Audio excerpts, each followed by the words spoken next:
Hi, let's start our lesson in vector. And paano ba tayo nag-describe ng mga everyday objects natin, kagaya nitong apple? Maybe we can describe this apple as red, and we can describe this apple as shiny. However, in physics, we describe everyday objects like this apple quantitatively or ginagamitan natin sila ng numbers. And for example, we can say that the apple is 0.1 kilogram in mass, or it has a temperature of 20 degrees Celsius, or maybe it has a speed or velocity of 1 kilometer per hour. Ganun natin sila describe. And we call them as quantities. And we have two types of quantities, scalar and vector. Pag sinabi nating scalar, meron lang tayong magnitude or numbers lang. And kapag sinabi nating vector, meron tayong magnitude and meron tayong direction.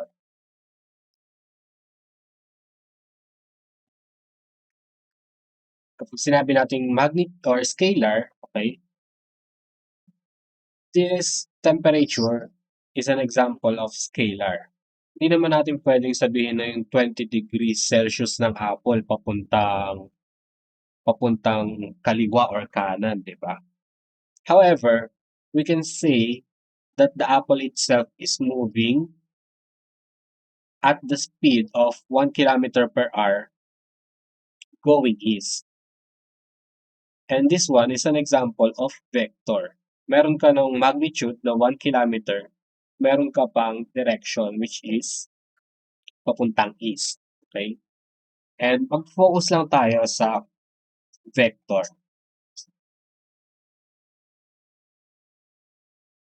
So, meron tayong tinatawag na addition of vectors. Okay? And this is our example number 1. So, we have a tug of war between two teams. We have team 1 and we have team 2. And based on our information, si team 1 daw is nag-exert ng force of 300 newtons. And by the way, we describe vector quantities using this kind of arrows. So, meron tayong arrow sa taas. Yan. And how do we plot vectors sa ating Cartesian plane? So, mag-umpisa tayo from our 0, 0. Okay, that is the center of our Cartesian plane. And meron tayong 300 newtons. So, we can maybe represent each box or each point in the Cartesian plane as 100 newtons. So, if we have 300 newtons, of course, dadaanan ng vector natin is 3 boxes. 1, 2, and 3. And meron na tayong vector. Ang gagawin na lang natin is bibigyan natin sila ng direction. Since yung team 1 is pahila sila, yung vector natin ay pupunta dito sa west. And yung team 2 naman natin, nag-exert daw sila ng 500 newtons. So it means we need 5 boxes.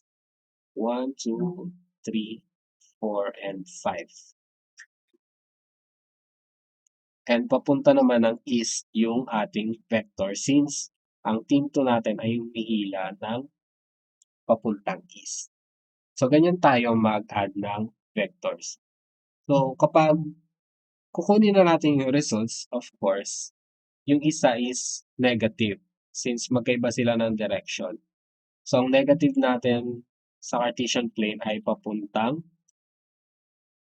left side. So, this is your negative and this is your positive naman to. Okay? So, ang resultant force natin Kapag pinag-add na natin sila, we call it RF or resultant vector. That is equals to vector 1, which is F sub 1, plus F sub 2. Yung F1 natin, that is 300 newtons, and it is going to the negative side of our Cartesian plane. So that will be negative 300 newtons plus positive 500 newtons. And kapag pinag-add na natin sila, we will get, of course, a net force of 200 newtons. This will be our final answer. And let's move on naman to our example number 2.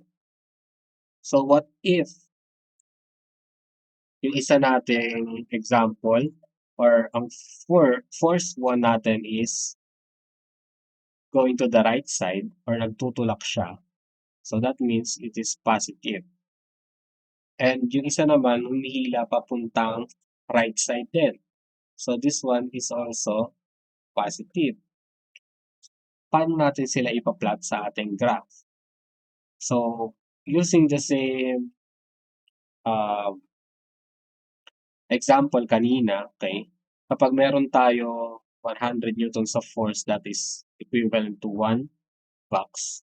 So ganito kahaba yung first vector natin.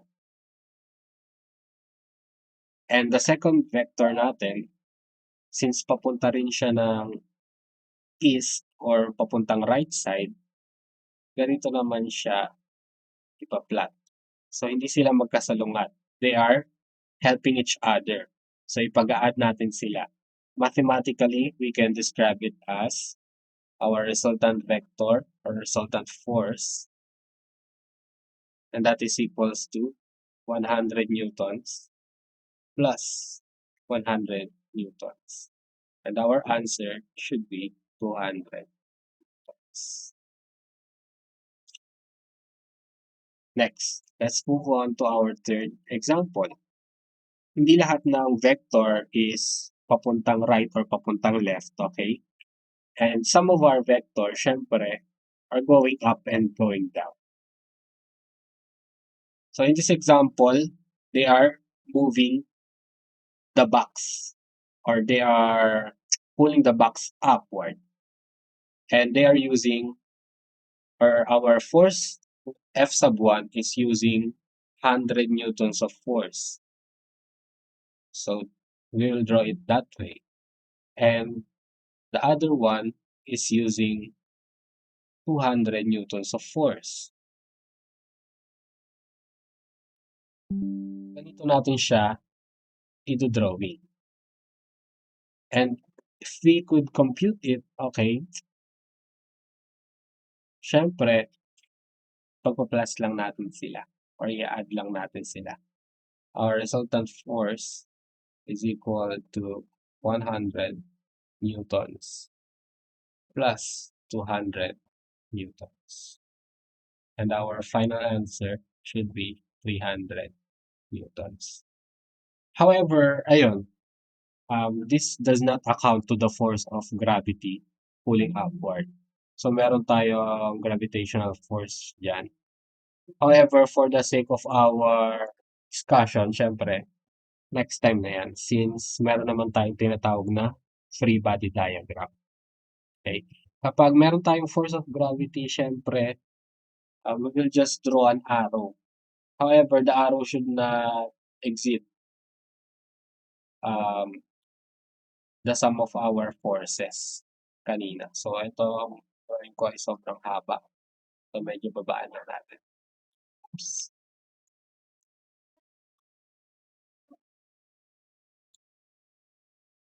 Next. So, ayan, hindi lahat ng vector natin is straight going to the left or going to the right or going up, going down. Yung iba is combination ng up and left. Okay? Horizontal and vertical displacement. So, paano na natin gagawin yan? So, kailangan nating hanapin yung resultant vector in this type of example. So, ang sabi, vector A daw is going 4 units east. So, for example, ito yung Cartesian plane natin. And 4 units, bibilang tayo 1, 2, 3, and 4. Tapos yung vector A daw natin papunta dyan.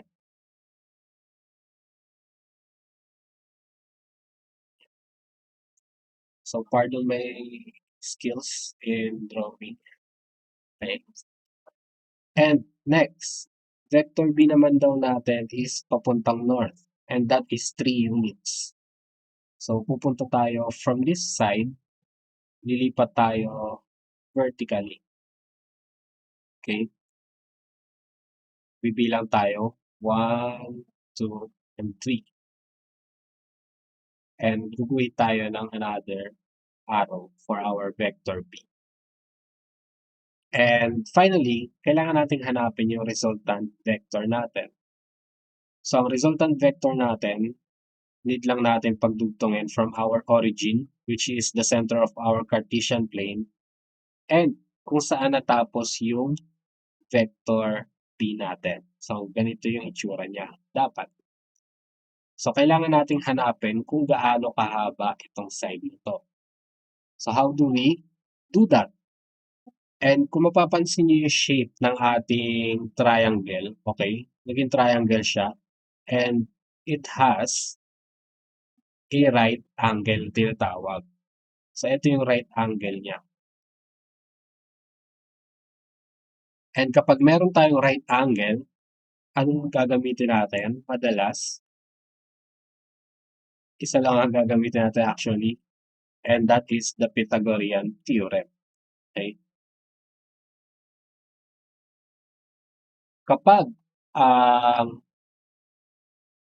vector natin forms a right triangle and the vectors are perpendicular to each other, we use the Pythagorean theorem. And that is c squared is equals to a squared plus b squared. Okay? Ang vector A natin is 4. And that will be, okay, sorry. The c squared is our hypotenuse. And ayun yung pinakamahaba na side ng ating triangle. And the hypotenuse is this one. So ito yung resultant vector natin. That is our hypotenuse. And ang vector A natin, that can be our A squared. And the vector B can be our side B. Okay?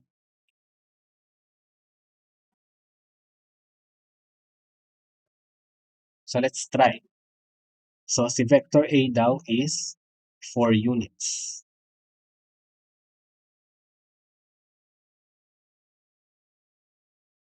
That is 4 squared plus 3 units naman si vector B. So that is 3 squared.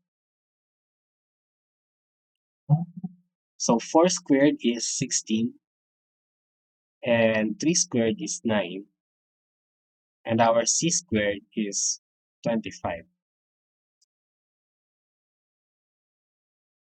However, kailangan natin ng makancel yung squared natin.